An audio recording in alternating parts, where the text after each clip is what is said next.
తథావివ సంపృక్తౌ వాగర్థ ప్రతిపత్తయే జగతః పితరౌ వందే పార్వతీ పరమేశ్వరౌ. నారాయణ సమారంభాం వ్యాసశంకర మధ్యమాం అస్మదాచార్య పర్యంతాం వందే గురు పరంపరాం. బ్రహ్మదేవుడు ఏం నిర్ణయించాడో అది జరుగుతుంది అని గట్టిగా చెప్పి, వాళ్ళ నిర్ణయాలు బలంగా ఉంటే మన స్వతంత్రత ఏం పనిచేస్తుందయ్యా అని విదురుడు బయలుదేరాడు యుధిష్ఠిరుని వద్దకు. వచ్చి యుధిష్ఠిరుడితో చెప్తున్నట్ట, ఇక్కడ మనం యుధిష్ఠిర విదుర సంవాదం చాలా అద్భుతంగా ఉంటుంది. తెలియక చాలామంది యుధిష్ఠిరుడు జ్యూత వ్యసన పరుడు అని మాట్లాడుతుంటారు. ఇది కేవలం యుధిష్ఠిర శత్రువులు అన్నమాటే కానీ ఎక్కడ మనకు భారతంలో మాట కనబడదండి. అందుకే జాగ్రత్తగా ఇక్కడ యుధిష్ఠిర విదురుని సంభాషణ చూడాలి. జ్యూతే క్షత్త కలహో విద్యతేన కోవై జ్యూతం రోచయేత్ బుజ్యమాన కిం వా భవాన్ మన్యతే యుక్తరూపం. విశేషంగా చెప్తున్నాడు ఇక్కడ, ఓ విదురా, జ్యూతము కలహ కారణము. అందుకు బుద్ధిమంతుడెవడు జ్యూతాన్ని కోరుకోడు సుమా. అలాంటిది నువ్వు ఈ విధంగా ఎందుకు చెప్తున్నావు అంటే, నువ్వు చెప్పింది నిజమే, అది తగనిది అని నేను చెప్పాను, జూదం అనర్థ కారణమని నేను చెప్పాను.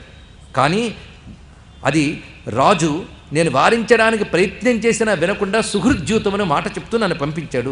ఉన్నదంతా నీకు చెప్పాలి కనుక నేను చెప్పాను. ధృతరాష్ట్రుని మాట తీసుకొచ్చి చెప్పడం అనే ధర్మం మాత్రమే నిర్వర్తించాను అని చెప్పాక, అయితే సరే నాతో జూదం ఆడడానికి ఎవరెవరు అక్కడ ఉన్నారని అడిగాడండి. ఇక్కడ ఎవరు నాతో ఆడతారు అంటే, గాంధార రాజ శకునిర్విశాంపతే రాజాతిదేవి కృతహస్తోమతాక్ష. ఈ మాటలు జాగ్రత్తగా వినాలి.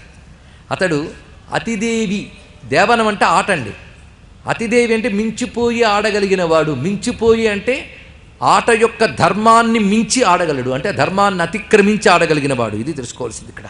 అలాంటి వాడు పైగా కృతహస్త, చేతులు మార్చగలడు అటు ఇటు, సామాన్యుడు కాడు. అక్షములు అతడి స్వాధీనంలో ఉంటే పాచకులు, అటువంటి వాడు. వాడితో పాటు ఇంకా ఉన్నవారు వివింశతి, విచిత్రసేనుడు, సత్యవ్రతుడు, పురిమిత్రుడు, జయుడు. వీళ్ళు అనగానే వాడి చరిత్ర అంతా తెలుసు యుధిష్ఠిరుడికి. వీళ్ళు బంధువులేగా, ఇప్పుడంటే వేరు రాజ్యాలు కానీ మొదటి నుంచి తెలుసు వీళ్ళందరూ. అందుకు గొప్ప మాట అన్నాడు ఇక్కడ, నువ్వు చెప్పిన వాళ్ళందరూ కూడా మహాభయంకరమైన వాళ్ళు, మోసగాళ్ళు. మాయోపధ దేవితారోత్ర సంతి, మాయోపధ దేవితార అత్ర సంతి. వీళ్ళందరూ మహామాయావులయ్యా అని చెప్తూ, ఏమైనా పెదనాన్న రాజు అయిన ధృతరాష్ట్రుడి మాట నువ్వు వచ్చి చెప్పేవి గనక నేను రావాల్సిందే. పైగా ముందే ప్రతిజ్ఞ పట్టాడు, మర్చిపోవద్దు. మనం మర్చిపోయేమి సందట్లు పడి, జ్ఞాతులు ఏది చెప్పినా కాదనకుండా చేస్తాను, ఎందుకంటే కాదంటే మళ్ళీ ఏమొస్తుందో ఏమిటో అని బయలుదేరేట్టు. ఇక్కడ ఒక అద్భుతమైన శ్లోకాన్ని వ్యాసుడు చెప్తున్నాడు. ధర్మరాజు బయలుదేరాడండి. ద్యూతము ప్రమాదకరమని తెలిసి కూడా తండ్రి మాట అని గౌరవించి బయలుదేరాడు. అదే బుద్ధి పుట్టిన దానికి ఇంకేం లేదు. పైగా సుహృద్యూతం, సభాప్రవేశం, నూతన సభాప్రవేశం, ఇన్ని దృష్టిలో పెట్టుకు బయలుదేరాడు.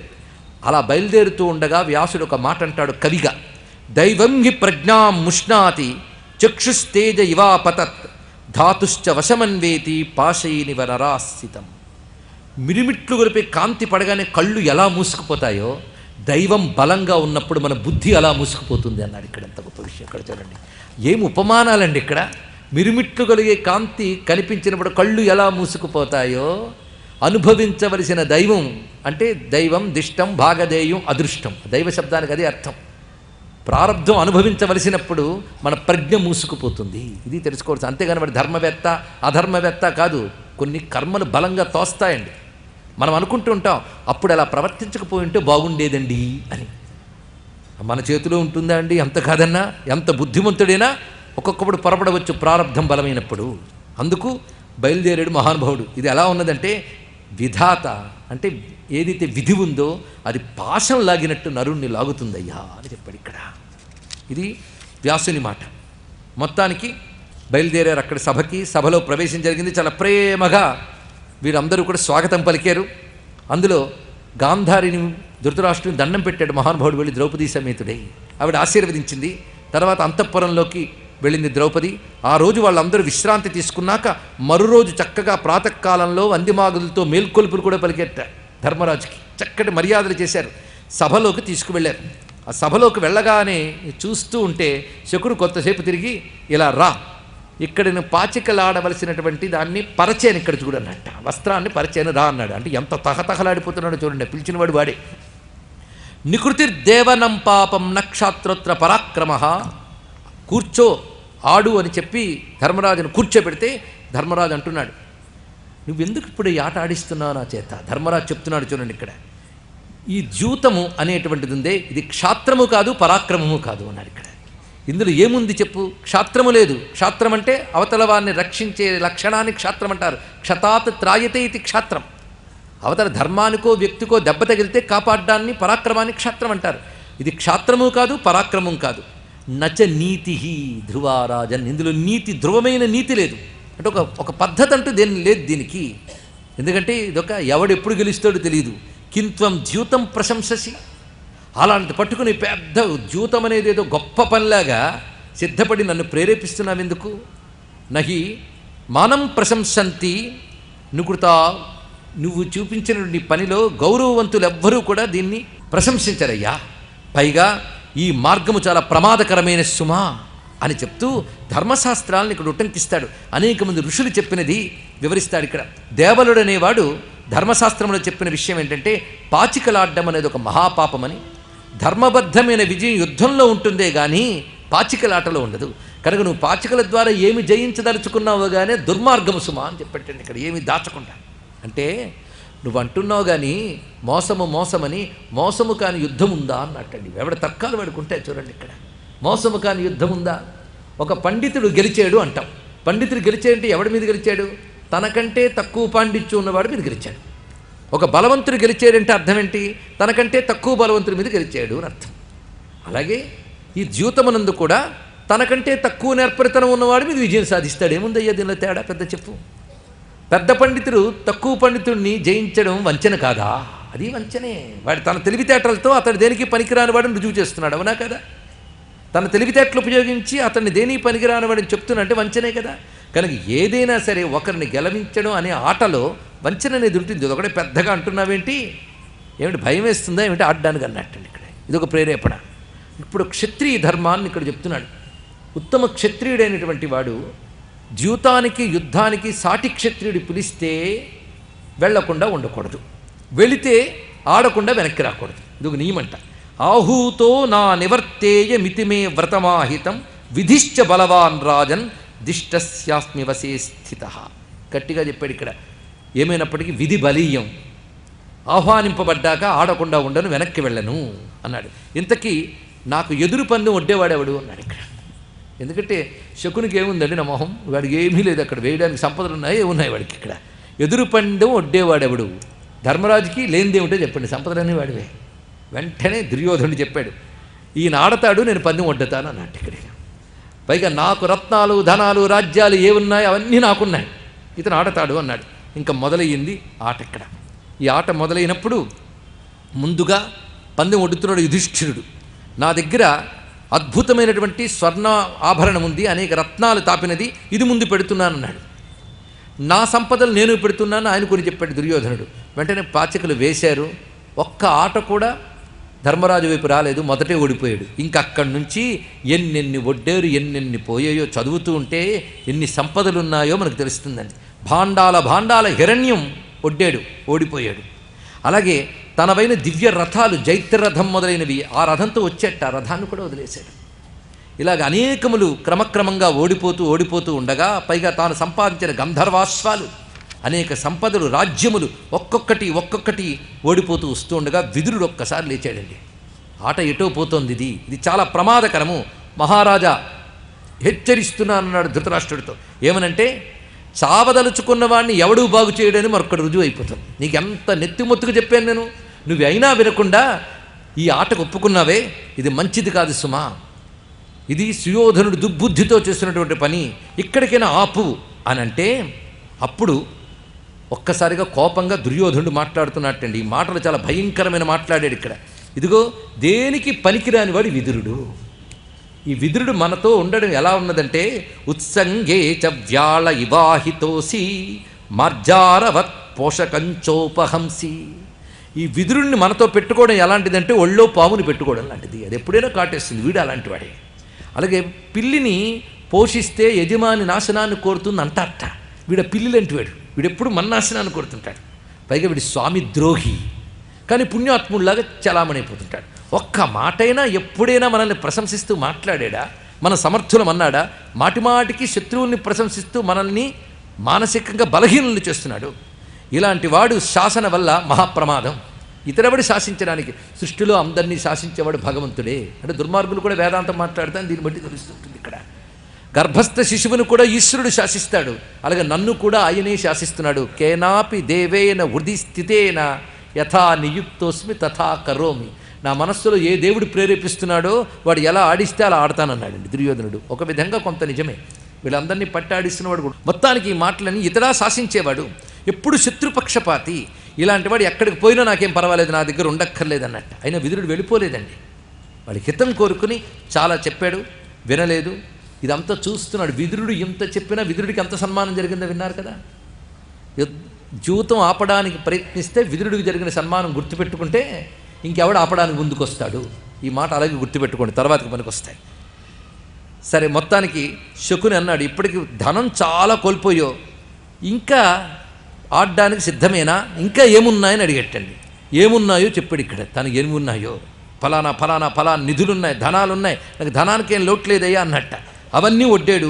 మొత్తం తన సర్వస్వ ధనాన్ని ఒక్కసారి ఓడిపోయాడు. నీకేం మిగలలేదు. ఇప్పుడు మొత్తం రాజ్యము, తాను ఇన్నాళ్ళు సంపాదించుకున్న సర్వస్వ ధనము మొత్తం ఓడిపోయాడు ధర్మరాజు. ఇంకక్కడ మిగిలిందేముంది? వ్యక్తుల్ని ఒక్కొక్కటి. మొట్టమొదటిగా ఇంకెవరు నీ వాళ్ళు వాళ్ళని ఒడ్డు. మొట్టమొదటి ఒడ్డినది ఎవరిని? నకులుని ఒడ్డాడండి. ఇవి తెలియకుండా చాలామంది భీమార్జుల నుంచి మొదలు పెడతారు.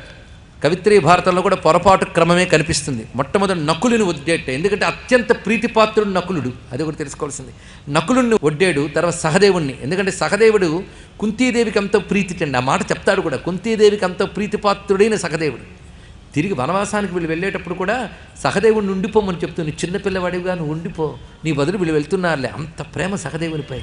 అందుకే మాద్రి అంది కదా, నేను బ్రతుకుంటే నీలా చూడలేను, నువ్వు బ్రతుకుంటే నాకంటే గొప్పగా నా పిల్లల్ని చూడగలవన్నది. ఎంత గొప్ప తల్లి అండి కుంతీదేవి.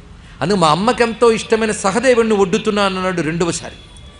మరి భీమార్జునులు కూడా నీకు విలువైన వారు కదా అన్నట్టు ఈ ఓడిపోయాక.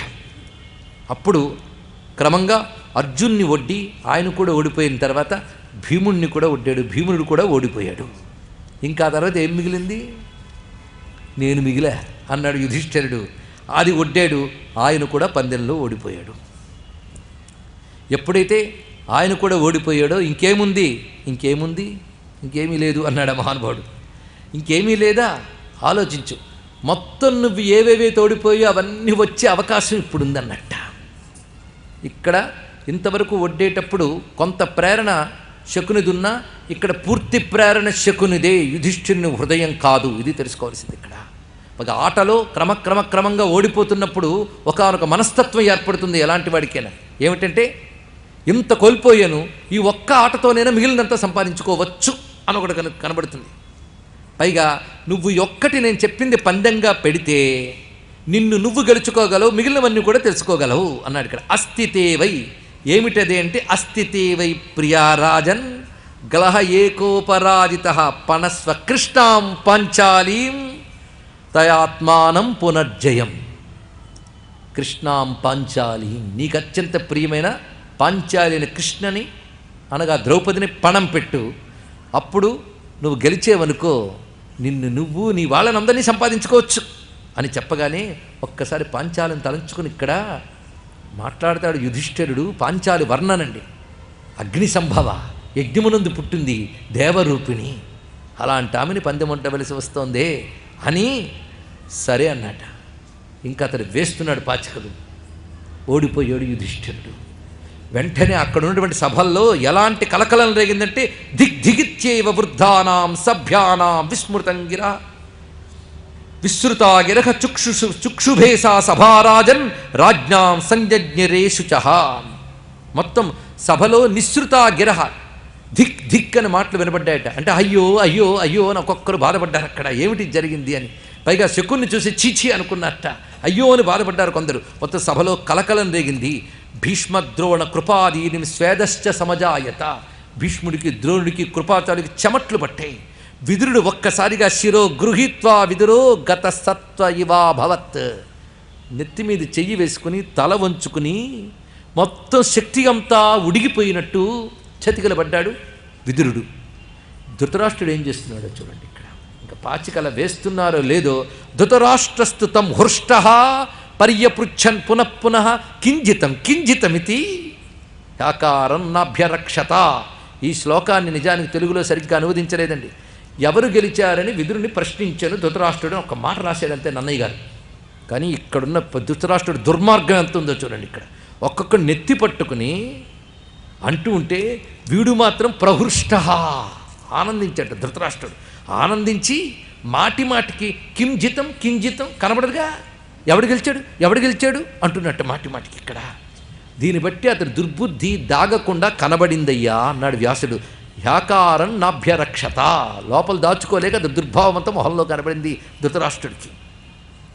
ఎప్పుడైతే ద్రౌపది కూడా ఓడిపోయిందో వెంటనే విదురుణ్ణి పిలిచి దుర్యోధను అన్నాడు, ఇదిగో పాండవులకు ప్రియమైన ద్రౌపదిని అలా తీసుకురా అన్నట్టు ఇక్కడ దుర్యోధనుడు.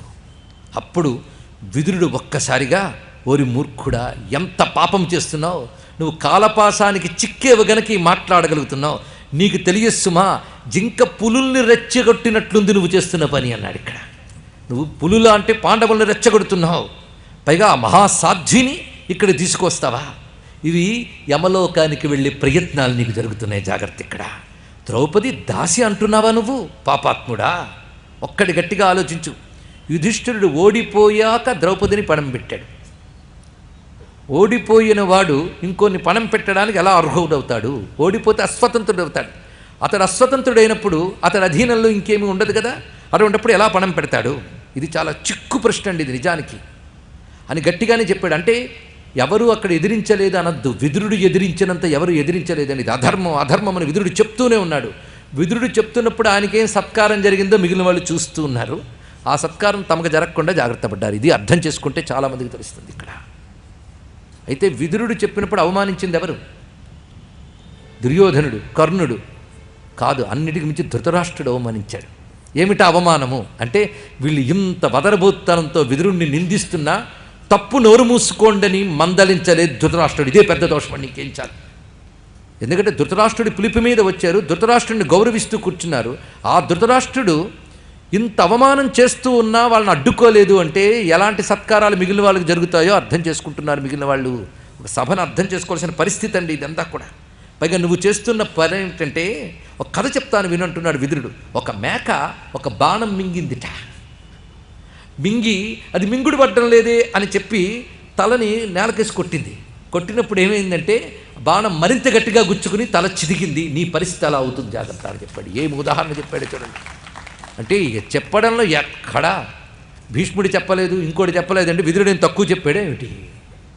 బాబాయ్ అంత గట్టిగా చెప్పాడు చూడండి. ఇక్కడ వెంటనే దుర్యోధనుడు గట్టిగా మాట్లాడుతూ, ఈ విదురుడితో లాభం లేదు కానీ నువ్వు వెళ్ళి ద్రౌపదిని తీసుకురా అని ప్రాతికామి అనేటువంటి ఒకానొక భటవర్గానికి చెందినవని చెప్పండి, వెళ్ళి తీసుకురా. పాండవులు ఏం చేస్తానని భయపడకు, ఈ విదురుడు పిరికివాడు అందుకు వెళ్ళలేదు, నువ్వు వెళ్ళు అన్నట్ట. వెంటనే ప్రాతికామి వెళ్ళి, అమ్మా యుధిష్ఠిరుడు జీవితంలో ఓడిపోయాడు, దుర్యోధనుడు నిన్ను గెలుచుకున్నాడు, నువ్విప్పుడు ధృతరాష్ట్ర భవనానికి రావాలి అని దాసిగా వచ్చి ఇల్లు ఊడవాలి అని చెప్పాడమ్మా దుర్యోధనుడు. నా ఇల్లు అంతా ఊడవాలి తీసుకురా అన్నాడు. అని అనగానే ఏమిటా మాట? నన్ను పందెం పెట్టి జోదమాడ్డమా? ఎంత మూర్ఖుడైనా ఏ రాజైనా ఈ పని చేస్తారా? ఇప్పుడు జోదమాడిన ఆ రాజు పిచ్చివాడయ్యాడా? పందెం పెట్టడానికి ఏది దొరకలేదా అని అడిగితే, అమ్మా అన్నీ దొరికినవన్నీ పెట్టాడమ్మా. అన్నీ పెట్టే రాకలికి తమ్ముళ్ళని తనని కూడా పెట్టుకుని నిన్ను కోల్పోయాడు అంటే ఈ మాట పట్టుకుంది ఆవిడ. ఏమిటి? తనని కోల్పోయి తర్వాత నన్ను పడం పెట్టాడా? ఇప్పుడు నువ్వు నాకు జాగ్రత్తగా చెప్పు. అతడిని వెళ్ళి ఆ జూదగాడిని అడుగు. ఆ జూదగాడు అంటే ఎవరు? ఇప్పుడు ధర్మరాజు. కితభం మనొక మాట అన్నది ఇక్కడ, కితభం. ఎందుకంటే జీవితంలో పడి ఆ పారవశ్యంలో అతడు నన్ను పడం పెట్టాడా? వాడిని స్పష్టంగా అడుగు. ముందు నన్ను ఓడిపోయావా లేక నిన్ను ఓడిపోయావా? ఇదే మనకి తెలుగులో అనువాదం చేస్తూ తన్నోడి నన్నోడినా నన్నోడి తానోడినా అని ఒక మాట చెప్పారు ఇక్కడ. ముందు నిన్ను ఓడిపోయావా లేక నన్ను ఓడిపోయావా అది ముందు చెప్పు, ఇది కనుక్కునిరా తర్వాత మాట్లాడదాం అని అనగానే ఆ మాటే తీసుకువచ్చి చెప్పాడు. చెప్పిన వెంటనే అక్కడ ఉన్నటువంటి మహానుభావుడు దుర్యోధనుడు అంటున్నట్టు ఇక్కడ, ఇదేమిటి ఆ మాట అనగా నిశ్చేష్టుడయ్యాడు యుధిష్ఠిరుడు. దుర్యోధనుడు అన్నాడు, ఆ ప్రశ్న అక్కడ అడగడం కాదు, సభకొస్తే ఇక్కడ చెప్తారని చెప్పు. యుధిష్ఠిరుడు ఇక్కడ చెప్తాడు సమాధానం. కానీ అక్కడ యుధిష్ఠిరుని అడగమనే పంపింది ఆమె. యుధిష్ఠిరుని అడుగుతున్నాడు, దుర్యోధనుడు కలగజేసుకున్నాడు. ఈ సమాధానం ఇక్కడి నుంచి రాదు, ఆమెను ఇక్కడికి రమ్మను, సభా మధ్యంలో చెప్తాడు యుధిష్ఠిరుడు. రమ్మను అంటే మళ్ళీ వెళ్ళి అమ్మా నిన్ను పిలుస్తున్నారు అన్నాడు ప్రాతికామి. అంటే ఒక మాట చెప్పాడు, కౌరవులకు వినాశకాలం దాపురించింది కనుక నిన్ను సభకి రమ్మంటున్నారమ్మా అన్నాడు. ఉన్నమాట చెప్పాడు. ఇక్కడ చూడండి ఎంత చక్కగా చెప్పాడో.